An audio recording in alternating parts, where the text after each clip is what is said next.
Hey guys, it's Jake here at Canadian Cutting Edge, and today we're having a new knife review.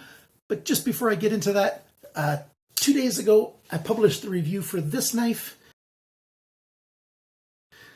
and then almost immediately the links for Amazon for where to get this stopped working. So if you watched the video for this shortly after it came out and wanted to get to the links, they weren't working, they're working now. And the links for Amazon Germany just kept working the whole time. So now that I've reached forward and put that away, today we're taking a look at this. This is another knife by TwoSun. This is a slip joint. This is a little Bowie knife. The Bowie shape, a clip point shape, M390 steel. This is a higher end knife. Titanium and copper inlay handle scales.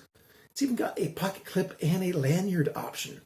This is, a full-size folder, just sort of barely, but it fits my hand quite well. A half stop right there, and I'm liking this knife a lot, and it is in stock at White Mountain Knives. You can also get it probably on eBay. So let's take a good close look at this knife. The review is coming to you right now.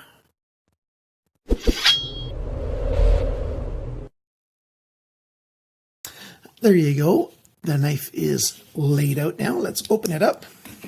First thing that we're going to do is a little bit of a size comparison. I normally put the Ontario Rat 1 on the screen. Obviously, it's quite a bit smaller than the Ontario Rat 1.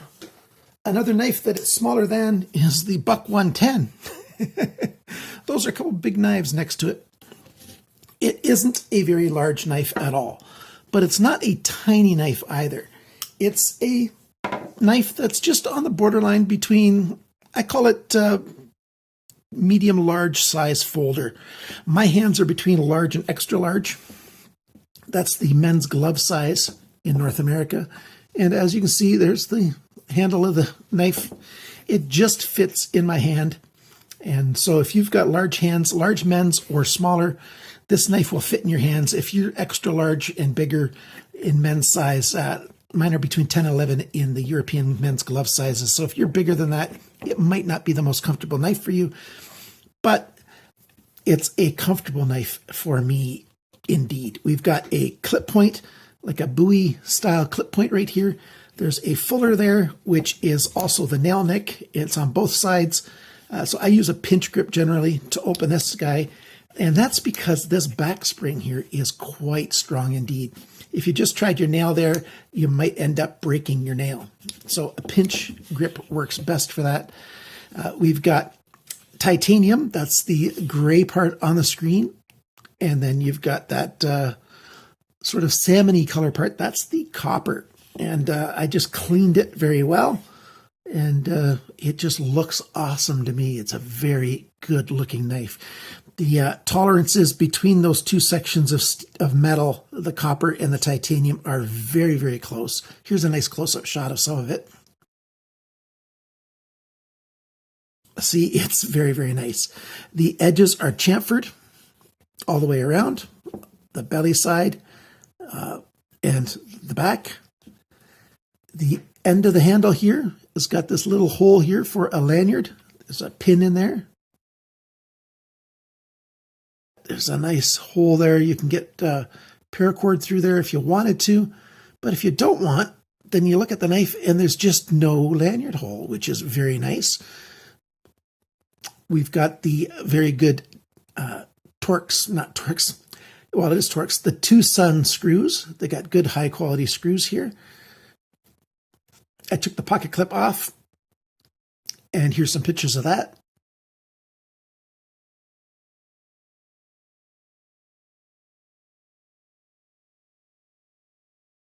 So yes, it is a one-way pocket clip, right side only, but it's a very well-designed pocket clip. It goes over the pocket very, very well and holds on just the way it should. Fairly deep carry.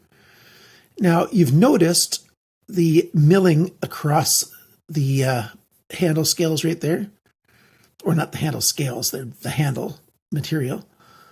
And that adds a fair bit of extra, a fair bit extra grip on the hands. I like that a lot. I'm not going to take the knife apart and show you. And I don't recommend that you take a TwoSun slip joint apart either. And that's because this back spring is very strong indeed. And there's tension on that spring when the knife is assembled. And so if you take the knife apart, when you go to reassemble it, you have to put tension on that spring while you're screwing it together. And you just need like 3 or 4 hands to get that job done for an average slip joint knife. And it's just difficult to do on these TwoSun knives. I wish the back spring was a bit softer. Now this one is a little bit softer than a couple of the slip joint knives that I've had from TwoSun. And you get used to it fairly promptly. It doesn't take very long to get used to how strong that is. But if you like your soft slip joint back springs, then you might not like this knife that awful much. Let's show how well this pocket clip works in the pocket. I was going to do that, and then I went on with something else. So there we go, and it just goes into the pocket perfectly. It slides over that edge just like you want it to right away, and it goes down. And since it's that nice titanium gray and that copper's not super reflective, it just sort of hides out in your pocket very well. Usually I put it back here, but this is starting to deteriorate, and I don't want to put a different pair of, wreck another pair of jeans to make another example here. So it works very, very well. The pocket clip is awesome.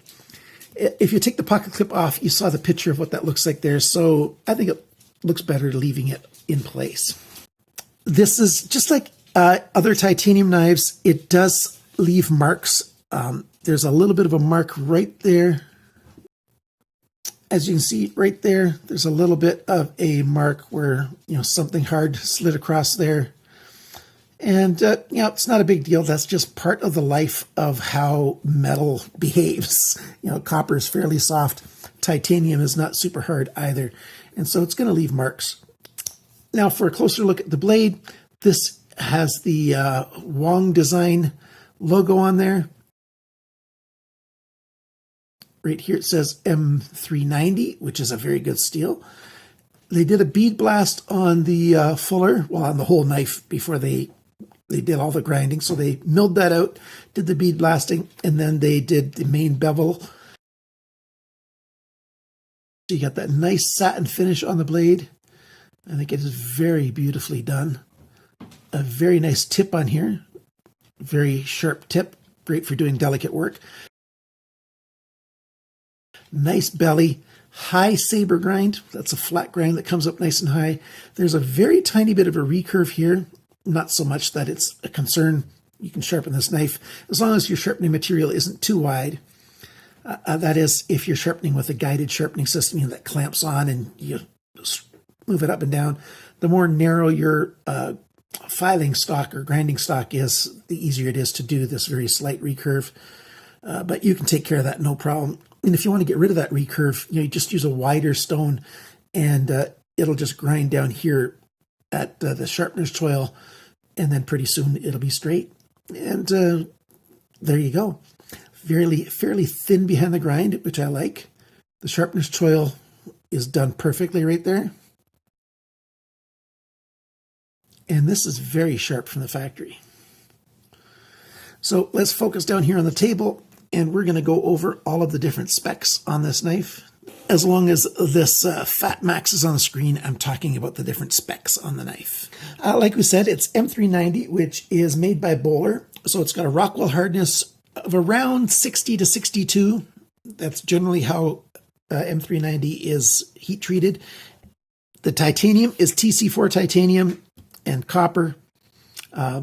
We've got a weight of this knife of 110 grams. That's 3.9 ounces. So it's a good weight. The factory sharpness is 130 bes. Very, very good. Very sharp from the factory.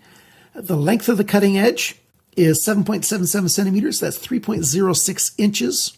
The length of the blade tip to the handle here is 8 centimeters. That's 3.15 inches. So it's just a little bit over 3 inches. The blade thickness, 2.18 millimeters, which is 0.086 of an inch. So it's fairly thin, but for the kind of steel that it is and the knife that it is, that's not bad at all. The blade depth, that's this measurement, 1.8 centimeters, that's 0.71 of an inch. The thickness of the edge behind the grind right there, that is 0.34 millimeters, which is 13.5 thousandths of an inch. Nice and thin. That's why this thing is such a great little cutter. It's good for slicing all kinds of basic EDC tasks. It can handle no problem. And the grind angle on here, it's not too bad. Well, I forgot which side was which, but one of the sides is 20.7 degrees. The other side is 25.4 degrees.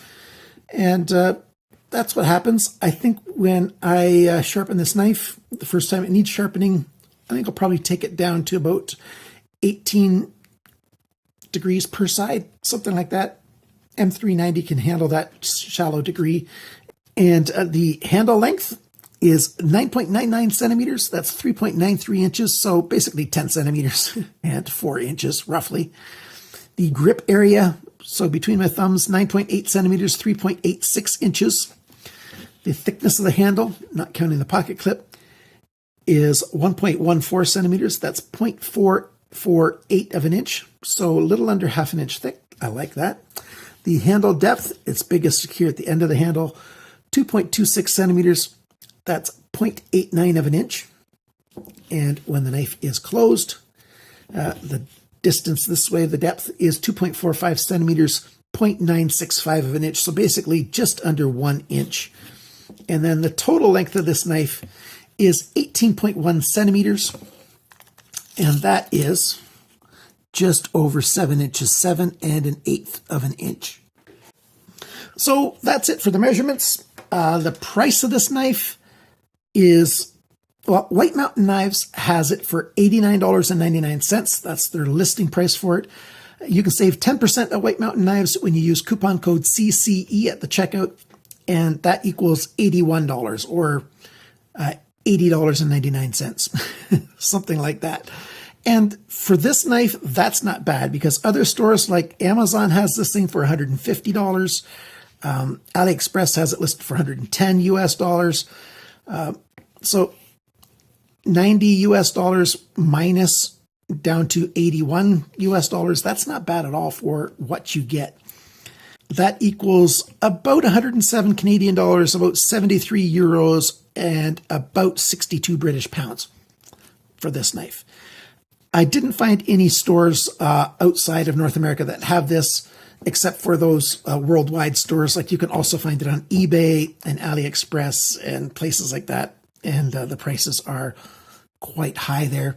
Although eBay has the auction sites, so if you're going to find this on an eBay auction, just make sure you don't spend more than $81 US, and then you get a good deal. So the unique features on this knife, I like that it's got that special little lanyard option for those that want a lanyard. For those that don't want either group, it's very nice. The pocket clip is done very well, so that's a good thing. The grip on the handle is very comfortable, and it has a good feel in hand for all kinds of use. It's got a very precise tip, slices wonderfully, very minor recurve, which I don't mind at all. For me, that's a pro. For some people, that might be a very minor con. It is satin finish. See all those fingerprints? I'm not too fond of satin finish because for my fingers just always leave prints everywhere I go. But that just is what it is, not a big deal. It's got a strong back spring. So there's the back spring sticking out right there, which I wish was a little bit softer. So I don't know if that's really a con. It's just something you need to be aware of before you get it. If you don't like stiff back springs, that's an issue. If you like stiff back springs, well, then it's a pro, which means it has to be hit very hard on the back before it's going to start to close. And it's got a very good, half stop. So, even if it's in your hand and it goes part way, it's going to stop at the half stop. And that's a good safe feature on there. The fuller's done very well as a nail nick, as a pinch grip point. I like that. They even did all the small little touches of, there's a little bit of a chamfering on the spine of the blade. And even on the spine of the clip point there, for the first section at least. it's done very, very well. If you're looking for a nice slip joint, and I think you should consider TwoSun. Look around their website. Well, they don't have a website, I don't think, that I know of. But look around the TwoSun knives. They've got lots of slip joints. I got another slip joint that I'm going to be doing from them in early February. I'll be reviewing it. Slip joints are a really good choice for Canadians because they're not considered as weapons, and it's getting harder and harder to get knives into Canada. A slip joint comes into Canada without problems, so if you're going to buy this from White Mountain Knives and you're a Canadian, I wouldn't be concerned at all. Of course, I can't guarantee anything, but I order slip joints without any problem at all. I just get them to deliver it directly to me in Canada. So it's coming to the end of the month, and this knife will not be available to the Patreon winner. If you don't know what I'm talking about, Patreon supporters, I have 37 of them right now. I use a random number generator, and I have the generator pick a number, and I look down the list and I pick that number. And at the beginning of the month, whoever that is from Patreon on the list, they get to choose one of the knives that I reviewed in the previous month, and I give it to them. So if you want to become a Patreon supporter of my channel, patreon.com/CCE, and you can sign up. And I would very much appreciate your support. And one of the fringe benefits of becoming a Patreon supporter is that you get to be in a draw every month for a knife. Now, I'm hoping you don't sign up because the draw. I'd like you to sign up to become a Patreon supporter because you want to support this channel. And I appreciate that very, very much. Thanks for watching, liking, sharing, commenting, and subscribing. And remember, guys, always cut towards your chum, not your thumb. Bye for now.